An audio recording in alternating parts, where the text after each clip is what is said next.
चलो दोस्तों, आज हम पढ़ेंगे जरा ब्लॉग और तारीख। ये इसका दूसरा वीडियो है। इसमें हम पहले बहुत सारे डिस्कस कर चुके थे किस तरह से अखबार का आगाज़ हुआ था और उसके बाद किस तरह से हम उसका असर पड़े थे हमारे समाजी ज़िंदगी पर और सफारती ज़िंदगी पर। तो उसके बाद हम देखेंगे आज कई सारे ऐसे रहनुमा और कई सारे ऐसे अखबार देखेंगे जिनका बहुत सारा अहम हिस्सा यानी कारकर्दगी रहा हमारे यौम आज़ादी में। तो सबसे पहले हमारे ये हुए बंगाल गजेट ये हुआ। तो बंगाल गजेट ये कहाँ शुरू हुआ था? तो आप जैसे नाम से जानते हो बंगाल गजेट कहाँ पे है? तो ये कलकत्ता में शुरू हुआ था। उस वक्त जो हमारे पास जो आज का बांग्लादेश है तो वो भी क्या हुआ था, बंगाल से जुड़ा हुआ था। और उस वक्त बंगाल का इलाका मतलब जो हमारा बिहार और झारखंड और जो अभी का वेस्ट बंगाल है, वेस्ट बंगाल और जो अभी का बांग्लादेश है, ये सारे इलाकों को मिलाकर उस टाइम बंगाल प्रेसिडेंसी बोला जाता था।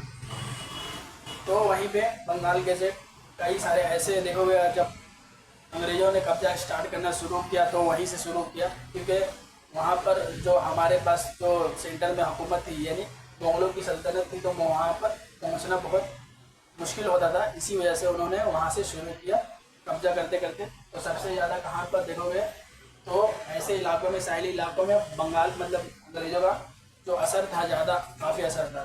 तो वहीं से बंगाल गजेट से, जब बंगाल गजेट कलकत्ता से ही शुरू हुआ, तो इसको शुरू करने वाले एक आयरिश मैन थे जिसका नाम जेम्स हिक्की था। जेम्स हिक्की, क्या नाम था? James Hickey. ये एक आयरिश मैन थे। ये पहला ऐसा अखबार था जो भारत के सरहद पे ये मतलब निकला हुआ था, भारत के इलाकों में पहले निकला हुआ था। और इसकी जो मतलब लैंग्वेज थी वो कौन सी लैंग्वेज थी, कौन सी लैंग्वेज निकली थी? तो ये इंग्लिश लैंग्वेज में निकली। जब आपसे पूछा जाएगा कि भारत का पहला अखबार कौन सा है तो बंगाल गजेट। लेकिन जब भारत का पहला अखबार जो हिंदुस्तानियों के द्वारा जब पूछा जाएगा तो कौन सा अखबार आएगा? तो हिंदू पैट्रियोट आएगा। कौन सा अखबार? हिंदू पैट्रियोट। ये पहला अखबार था जो पहला भारतीय की तरफ से निकाला गया था। और बंगाल गजेट तो पहला भारतीय अखबार था। तो इसी तरह से देखोगे कि बंगाल गजेट जब निकाला गया तो वहाँ पर जो भी जिस तरह के जो भी समाजी निज़ाम थे, जिस तरह के हुकूमत के काम काज थे, कैसे टैक्स वसूला करते थे और किस तरह के वो अवामों के साथ उनका रवैया था, तो ये सारे सभी इन्फॉर्मेशन आपको कहाँ मिलेगा? तो बंगाल गजेट से मिलेगा। और बंगाल गजेट बरतानी हुकूमत की मुखालफत भी करते थे, क्योंकि ये आयरिश जो थे वो से थे, वो बरतानवी मतलब हुकूमत से मतलब ताल्लुक़ नहीं रखते थे। तो इस तरह कई सारे हमारे ऐसे देखोगे कि जो बाहर के ऐसे रहनुमा थे जो हमारे हिंदुस्तान की आज़ादी में उन्होंने काम किया। इसके बाद हम देखोगे इसे इंडिया एडवर्टाइजर ऑफ कलकत्ता भी कहा जाता है, कलकत्ता भी कहा जाता है, कलकत्ता कहा जाता है। इसके बाद हम देखोगे दर्पण, जो कहाँ से निकला हुआ था? तो ये मुंबई से निकला हुआ था। और इसके जो एडिटर थे, एडिटर का नाम क्या है? तो बाल शास्त्री जाम्बेकर थे। ये बाल शास्त्री जाम्बेकर जो हमारे एडिटर थे, इसके तर्ज पे ही क्या है, महाराष्ट्र के यौम शहादत का दिया हुआ इनके यौम पैदाइश के मौके पर। तो यहाँ पे देखो कि जो दर्पण था, ये दर्पण कहाँ से निकला हुआ था? तो ये मुंबई के इलाकों से निकला हुआ था, यानी जो हमारे पास आज का महाराष्ट्र मतलब है।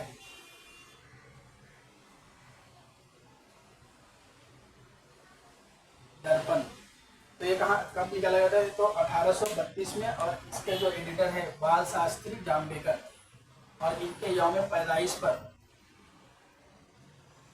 बाल शास्त्री जाम्बेकर, इनके यौम पैदाइश पर क्या गया, महाराष्ट्र के सहाफत दिवस रखा गया है, सहाफत मनाया जाता है। और इस तरह से आप देखोगे इसमें कई सारे ऐसे काम थे, जैसे कि 3 इलाकों का सरकारी 3 इलाकों का उस वक्त कौन से प्रेसिडेंसी थे? एक तो कलकत्ता प्रेसिडेंसी था, दूसरा मद्रास प्रेसिडेंसी था और तीसरा जो मुंबई प्रेसिडेंसी था। तो इन सारे 3 इलाकों के जो सरकारी काम काज थे, तो उन जो भी उनका खर्चा होता था तो उस तरह का कहाँ निकलता था, किसमें शाया होता था? तो दर्पण में शाया करते थे। इसी तरह से आप देखोगे शहरी के सफाई के लिए, यानी जो आज का म्यूनसिपल कॉरपोरेशन है जो सफाई का जिम्मा लेके रखी है, और कई सारे ऐसे जगह सफाई कराते हैं जहाँ पे गंदा होते हैं, और रोज़मर्रा की ज़िंदगी में भी वो साफ़ कराते हैं, जैसे नाला हो गया, गटर हो गया। तो इस तरह के काम का जो भी तकर्रुर हुआ करता था, तो उसका एक हाथ छाया करते थे तो दर्पण में छाया करते थे। इसी तरह से आप देखोगे हिंदू विवाहों की, यानी 1832 में जब देखोगे कि राजा राम मोहन राय की मदद से ये सती प्रथा का कानून जो गैर कानूनी मंजूर दे दिया गया, उसके बाद भी कई ऐसे मतलब पूरी तरीके से ख़त्म नहीं हुआ था, लेकिन धीरे धीरे ख़त्म होने जा रहा था। तो इसी दर्पण में क्या हुआ, क्या करते थे उन लोग, एडिटोरियल छापा करते थे, जो हिंदू विवाह थे, जो उनके शौहर मर चुके थे, उनकी दोबारा शादी करनी चाहिए, उनको भी अभी जीने का हक है, उनकी भी आगे ज़िंदगी गुजारने का मन है, इस लिहाज से उनको इस मौका देना चाहिए। यानी उसकी शौहर की मौत हो जाती है या फौत हो जाती है तो उसमें उस लड़की की कोई गलती नहीं है, इससे जो होना था वो तो हो गया, उसके बाद आप इस तरह के करते हो तो इस तरह का उसका भी हकूक आप ख़त्म कर रहे हो। तो हिंदू विवाह की शादी के लिए अपनी जो होती थी इसी दर्पण अखबार में करते थे। इसी तरह से आप देखोगे कि कलकत्ता में जब थिएटर की इब्तिदा हुई थी तो उसमें थिएटर के बारे में बताते थे, और कई सारे ऐसे जो जानकारी देते थे जो थिएटरों के मुतालिक हुआ करते थे। और पांचवी बात आप देखोगे तो राजा राम मोहन राय की तरफ से जो भी किया हुआ काम, जो इंग्लिस्तान में गए थे, तो राजा राम मोहन राय इंग्लिस्तान में क्यों गए थे, सबसे पहले सवाल तो ये खड़ा होता है। तो राजा राम मोहन राय जब इंग्लिस्तान गए थे उनको भेजा गया था मिरातुल, जो अकबर द्वितीय थे उस वक्त मुग़ल शासक का, मतलब मुग़ल का जो बादशाह थे उसके जरिए राजा की उपाधि देकर उसे इंग्लिस्तान भेजा गया था, क्योंकि उनकी पेंशन, जो मुग़ल शासक अकबर द्वितीय था तो उनकी पेंशन बरतानी हुकूमत की तरफ से यहाँ बंद कर दिया गया हुआ था। तो उसे चालू करवाने के लिए राजा राम मोहन राय को अकबर द्वितीय ने कहाँ भेजे थे, इंग्लिस्तान में भेजे थे। और इंग्लिस्तान में उनकी एक जगह मौत हो जाती है, वहीं पर मिलने के बाद वहाँ पे मौत हो जाती है और वहीं पर उनकी कब्र है। तो इस तरह के कई सारे उनके कारनामे थे, क्योंकि आप देखोगे सती प्रथा में जो भी खत्म कराने में उनका बहुत बड़ा रोल रहा है, तो उनके कामों पर हमेशा जोर डालते थे, हमेशा रोशनी डालते थे। इसी तरह से जो हमारा दर्पण अखबार में जो बाल शास्त्री जामबेकर है, ये पहले ऐसे मराठी मदीर थे, मदीर मतलब एडिटर थे। तो एडिटर की हैसियत पर इसे 6 जो इनकी यौम पैदाइश 6 जनवरी है, तो 6 जनवरी को क्या क्या, तो महाराष्ट्र यौम सहाफ़त, 6 जनवरी को यौम सहाफ़त, महाराष्ट्र यौम सहाफ़त के तौर पर मनाया जाता है। तो आप जिस तरह से देखोगे दर्पण किस तरह से वहाँ के सरकार, मतलब जिस हुकूमत में थे तो सरकार के सारे पॉलिसियों को भी एनालिसिस करते थे और आवाम को बताते थे।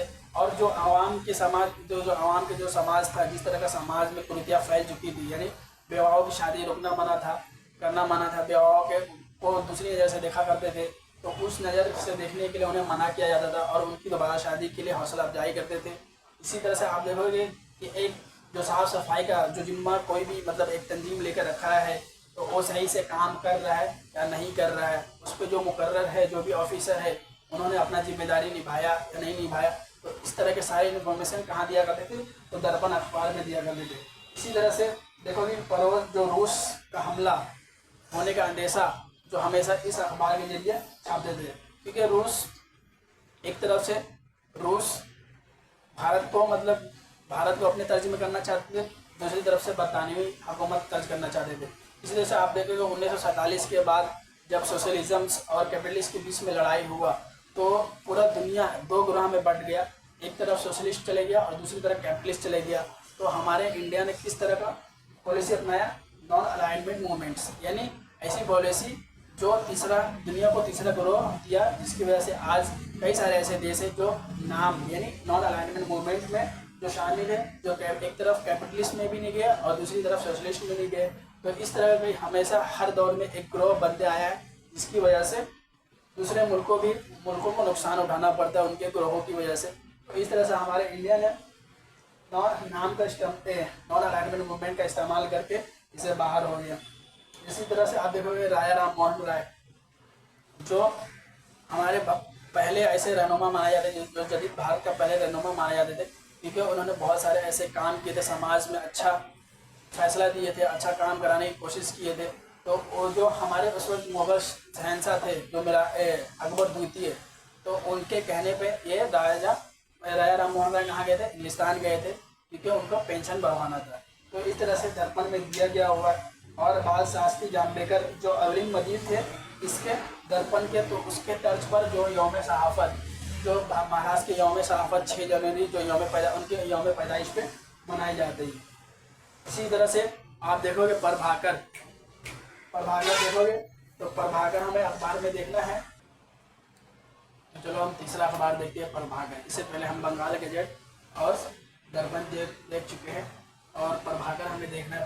प्रभाकर की कहाँ से निकली हुई है अखबार, तो ये महाराष्ट्र के इलाकों से निकली हुई है। और इसके पहले जो एडिटर का नाम था भाव महाजन।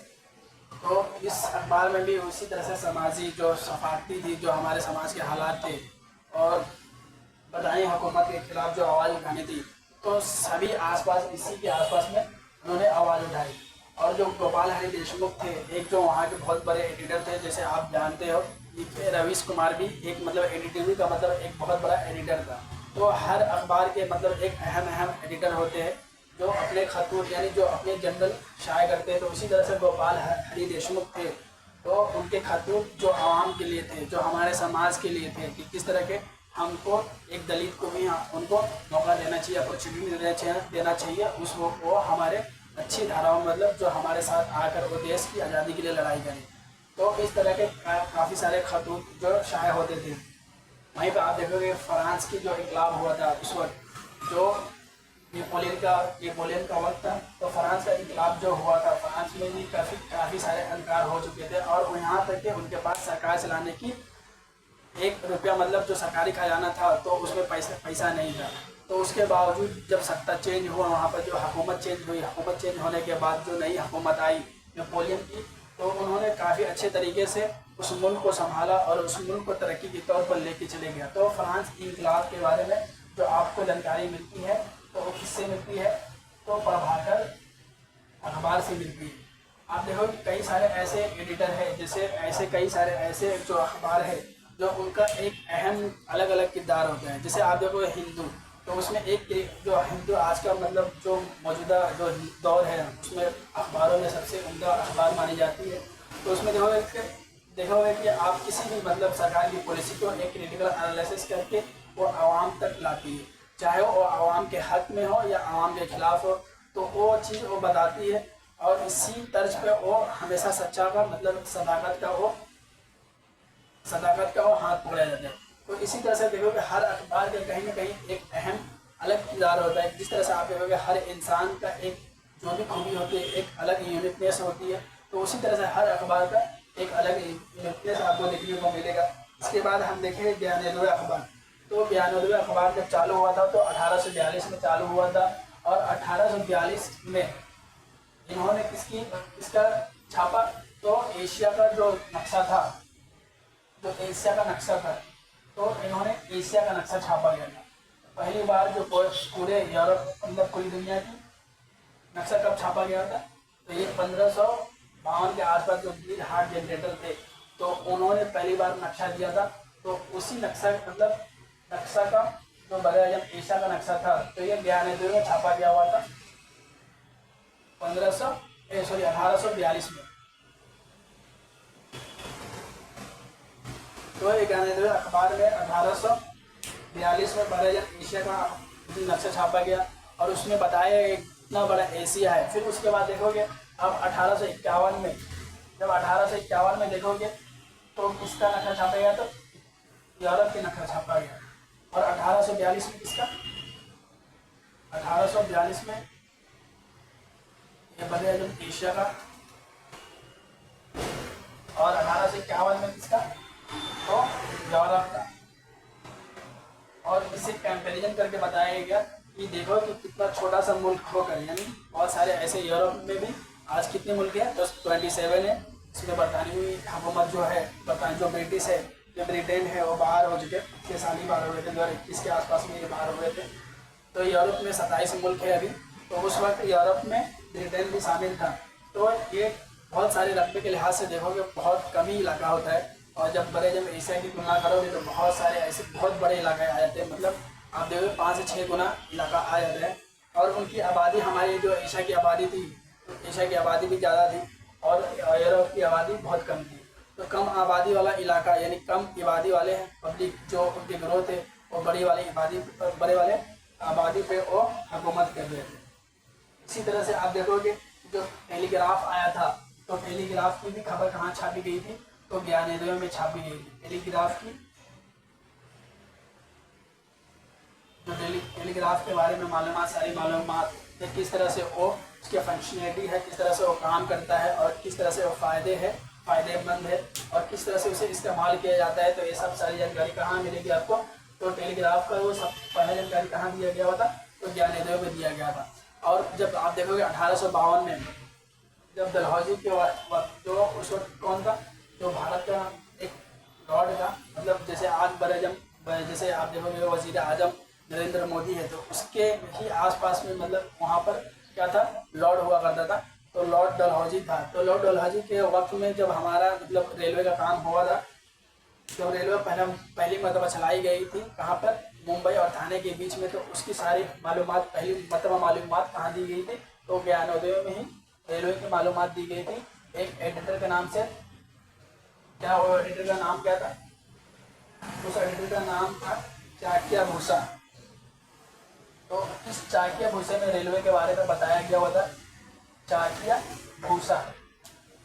तो आपसे पूछा जाएगा फिल इन द ब्लैंक्स में कि बताओ कि पहली मरतबा रेलवे का जो इंफॉर्मेशन किस अखबार में दिया गया हुआ था, तो ज्ञानोदय अखबार में दिया गया हुआ था। इसी तरह से देखोगे आप 1857 की जो एक जिद्दोजहद जंग थी जो बरतानवी हुकूमत के खिलाफ, उस वक्त कई सारे ऐसे जो रियासत थे, जैसे आप देखोगे कि मुग़ल की तरफ से जो बहादुर शाह जफर द्वितीय थे, फिर अवध के नवाब देखोगे, फिर आप झांसी की रानी देखोगे, और हमारे बिहार से कौन थे, तो बिहार से देखो बाबू कुंवर सिंह थे, और मराठे की तरफ से नानिया टोपे थे।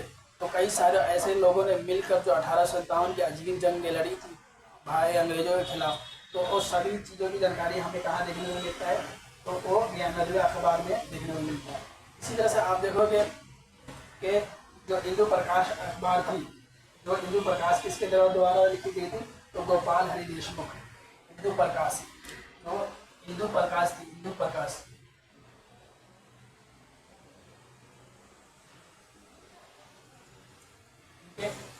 का नाम गोपाल हरि देशमुख, गोपाल हरि देशमुख।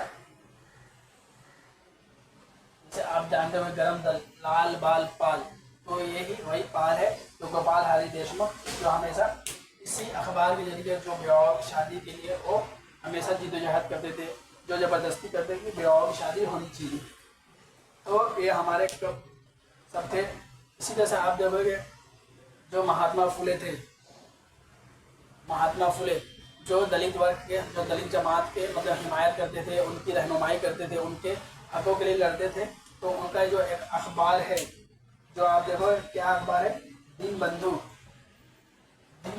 जो महात्मा फुले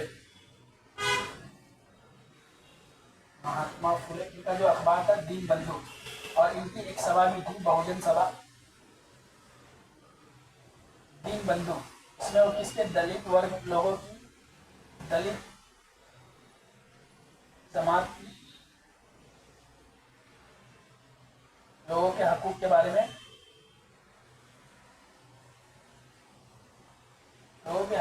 में, हमेशा लड़ते थे। वो मतलब बरतानवी हुकूमत के खिलाफ भी लड़ते थे, और जो हमारे हिंदुस्तान में कई ऐसे जमात थे, जैसे हिंदू में कई सारे ऐसे जमात थे जो इनको इज्जत बख्श नहीं देते थे, इज्जत नहीं देते थे, उसके खिलाफ भी ये लड़ते थे। इसी तरह से आप देखोगे कि बहुजन समाज